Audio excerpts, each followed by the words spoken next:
Hello there. It is Dr. Siobhan here, and thank you for joining me back for our third video in this Managing and Moving Through Anger series. I hope that over the past few days you have really come to a better understanding of what your anger is covering up. Right? So we are spirit, we are love, and whenever we experience the emotion of anger, it is always covering up something else, either fear, either hurt, or sadness. And so the previous videos were really designed to help you understand your own anger profile and what it is you are fearful of or what it is you're sad and hurt about. And I want today to be able to just tap into a sense of compassion, because the way to heal anger in any situation is to step into the space of compassion. And so we're going to talk about how to do that today in this video. So one of the things that is required for compassion to emerge is a sense of humility. And humility can be described in a number of different ways. There are two quotes or two ways of thinking, actually three ways of thinking about it that I personally resonate with and try to teach my clients. I actually have studied humility. So one of the things I always say is that if there's any quality or characteristic you want to develop within yourself, there's a book on it. There is someone who has actually studied this information and created some written material, some educational material for you to cultivate that quality within yourself. And so when it comes to humility, there's 3 points that I just want to offer as we enter this space.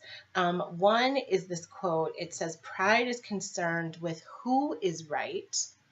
Humility is concerned with what is right." Just let that sit for a minute. Pride is concerned with who is right. Humility is concerned with what is right. So I want you to pass the threshold in those moments where you feel anger, in those moments where you're bumping up against frustration and annoyance with your husband. Are you more concerned with who is right? Right? Because we've already talked about anger is a function of feeling justified, of like, I'm right and you're wrong, right? Or can you enter into the space of humility? What is right? What is the right thing to do in this situation, even if the other person is wrong? How can I stand up and become my highest, best self, even in a situation where maybe I have been wronged and the other person didn't treat me fairly, or the other person disregarded my needs? How can I step up and still do what's right? The other point when it comes to humility is another quote that I love. It says, "Humility is thinking of yourself less," right? And a lot of times when we think of humility, we think about shrinking. We think about diminishing our needs. We think about being small. And this quote it's saying that it's not about thinking of yourself as less than, but it's just thinking about yourself less, meaning, again, you sort of look, what does this situation require for the highest good of everybody? That it's not just about me, it's not just about how I'm feeling, but the unit as a whole, especially in the context of marriage, the unit as a family, like, what's the best thing for everybody involved in this situation? Is it for me to be angry and to prove my point, or is it for me to step into humility? And then the third piece of insight I have acquired related to humility is that at the end of the day, humility is just relying on God. That we humble ourselves and know that in our own flesh, in our own ego, in our own mind, that many times we can't overcome our own emotions. We can't think of what's right, that we really have to let the Holy Spirit and God enter us and depend and rely on His strength and His power to help us do what's right, think of ourselves less, and operate in a way that's for everyone's highest good. And so just keep those things in mind as you are managing your anger, and try your best to just enter into the space of humility, where you're thinking of what's best for everyone, where you're letting the Holy Spirit guide your thinking and your decisions. Okay. So when it comes to being able to actually be compassionate, and that's why it was so important that you watched and applied the second video, which is really healing your own hurt, because you'll never really be able to step into humility. You'll never be able to really come from a place of compassion if you're still carrying around a lot of old wounds, because those wounds are going to be the ones screaming loud and clear, like, attention, attention, I've been hurt, I've been hurt. And it's not until you can quiet that, right? You can quiet that pain, quiet those scars, that you can become more spirit-centered, really, is what this is all about, becoming spirit-centered in your response to your husband or anyone else that you're applying this information to. And so when it comes to compassion, it's really important when you feel that you've been wronged, when someone else is acting in a way that's inappropriate or unacceptable to you in whatever way, that every single person's behavior, yours, theirs, is the result of meeting a need, meeting an emotional need. And it's important that you try to step outside the actual behavior and dig underneath, just like you did with yourself. Dig underneath to identify what is the need that they are trying to meet. Where is the suffering that they are experiencing, that they are acting in this wrong way or this undesirable way or this disappointing way. And this really applies for a range of behaviors, right? From the worst ways of behaving with someone to sort of just minor oversight and minor annoyances, that at the end of the day, your husband is trying to meet a need of his own. He's trying to heal some suffering that he may have experienced, and he doesn't know how to do that in a productive way. And that leaves you feeling angry, right? And so you have to think about, what are their emotional shortcomings? What are their emotional blind spots that maybe they're not even aware that they're doing it? A lot of times we get angry and frustrated at things that our husbands don't even realize are problematic, right? They have their own emotional blind spots. And it's not our job to point those blind spots out to them. Our job is to look at them with love and compassion and take them back to God, for God to heal it, for God to reveal it to them, for God to open up their mind and see what it is they need to see. So that should be part of your prayer, is that God reveal that to him. Whatever area he's falling short in, whatever area he still needs to work through, your job is not to bring that to him. Your job is not to fix it for him. Your job is not to convict him of that. That is between him and God. Your job is to look at it with compassion and understanding. Okay? And so that's really important. When it comes to compassion, the other piece is you have to realize that we're all imperfect, right? We all fall short. We all disappoint each other. And sometimes it's helpful to think about the ways you may be falling short. You may be disappointing him. You may not be rising up to your highest self in the relationship. That is really essential when you want to be able to practice compassion, that you put yourself in the position of being imperfect. And you look at how you would want someone else to respond to you. You look at how you would best be motivated, right? So many of you, I know, have commented that maybe you nag a little bit and maybe you complain a little bit. So if you are complaining and you are nagging, which may provoke anger in your husband, how would you want him to respond to you? What would you want him to know? How would you want him to talk to you about it? And once you can see your own imperfectness, your own fallings, and your own shortcomings, then you're almost at a more equal level, where your heart can be softened, where your heart can be open to the ways that you both fall short for each other. And because of that, you should then be able to say, well, I can give him the benefit of the doubt. I can be a little bit more compassionate, because there have been many times when maybe he's overlooked my faults and he hasn't lashed out in anger. Okay. And then the last piece, when it comes to moving through anger and responding in more productive ways, is more logic based, and it's just having solutions and a plan, right? So you know your triggers because we identified those in a previous video. When you know your triggers, you have the opportunity to then decide ahead of time how you are going to respond to those triggers.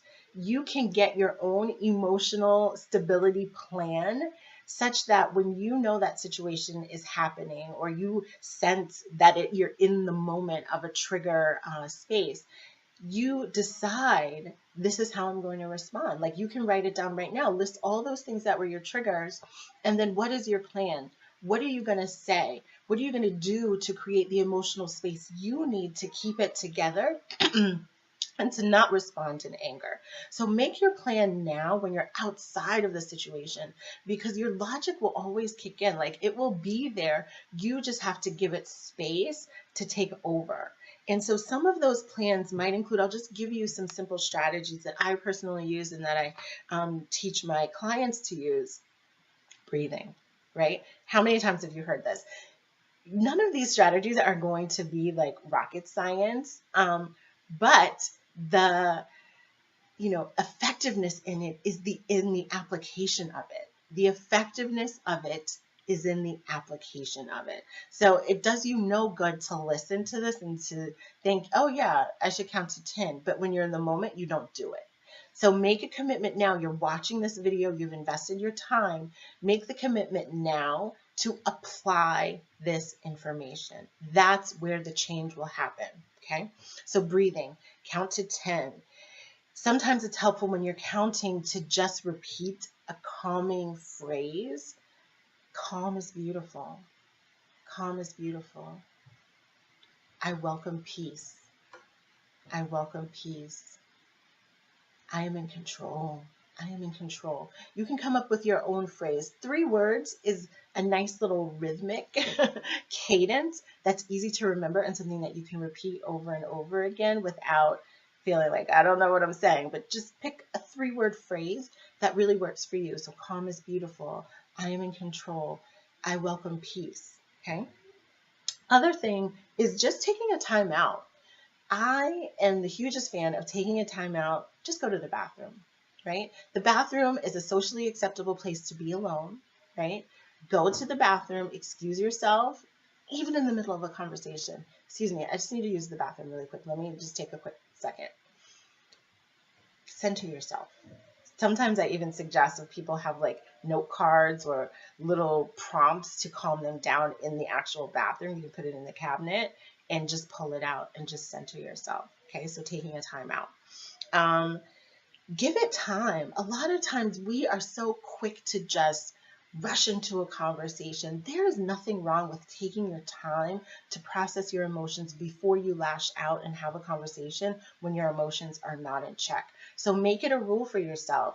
If something triggers me and bothers me, I'm going to give myself 5 minutes, 10 minutes, 15 minutes a day, 2 days before I say anything. I like to ask people to rate their anger on a scale of 1 to 10, 1 being very low, 10 being extremely high, and make a rule for yourself. I will not talk about this particular issue when I am at a level 5 or higher, right? And so then you do the work to get yourself calmed down and at a lower number before you have the conversation, right? You have a sense of how angry you are.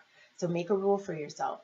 If it's level 5 or higher, I'm not prepared to have a conversation in a way that's going to be productive. The other piece is just releasing the resentments, just writing it down. Sometimes it's really helpful to just write a list of everything you're upset about, everything that's aggravating you, everything that's annoying you. Getting that out of your mind releases it, and it stops you from feeling so confined and so tight and so like angry about it. So write it down.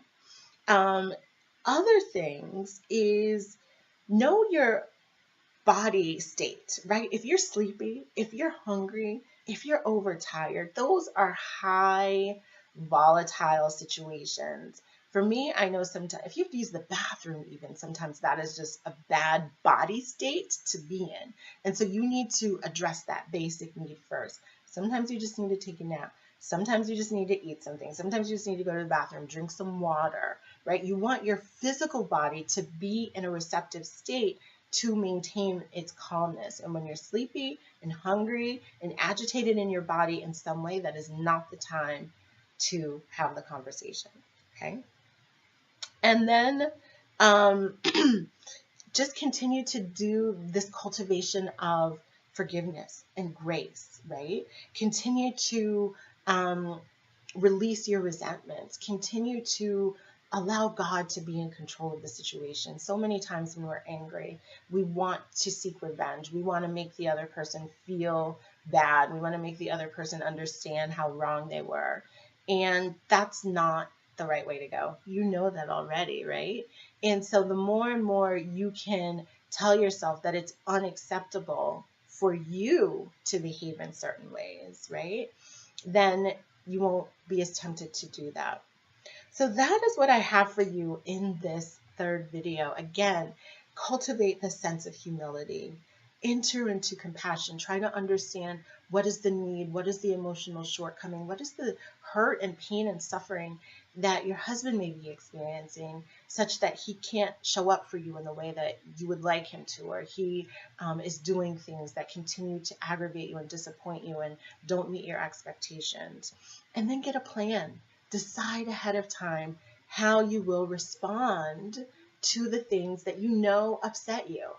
What will you do? How will you give yourself the emotional space to center yourself, to be able to express yourself and have the conversation in a way that can be productive? And don't discount the fact that some things can just be let go of. You don't have to talk about every single thing. There are many, many things you can just write down, give it to God in prayer, and know that He is going to take care of it, and just wait for that to happen. So I hope that this has been valuable for you. And even more than that, I hope that you will really apply, that you will make the commitment to apply this information to your life, because that is where the transformation will take place. That is where you will actually be able to work through your anger, to release your anger, and not have it control your life. God has given you power over every emotion that does not serve you. Use it. Use these tools. Remember this information and apply it to your life consistently. You'll be so much better for it. Thanks for tuning in. I'd love to know how this worked for you. I'd love to know what you're still having questions about, or what you're still struggling with. I am always available for that complimentary consultation. If you have not yet had the opportunity to speak with me directly, please make yourself available to do that, right? Take advantage of an opportunity to just talk and to see if taking our relationship to the next level, where we can have an exchange, where we can actually work through the specific things that you are dealing with, is the best next step for you. Okay, so with this video, of course, is the link where you can schedule your consultation with me, and I really look forward to talking with you and helping you work through your anger. Bye for now.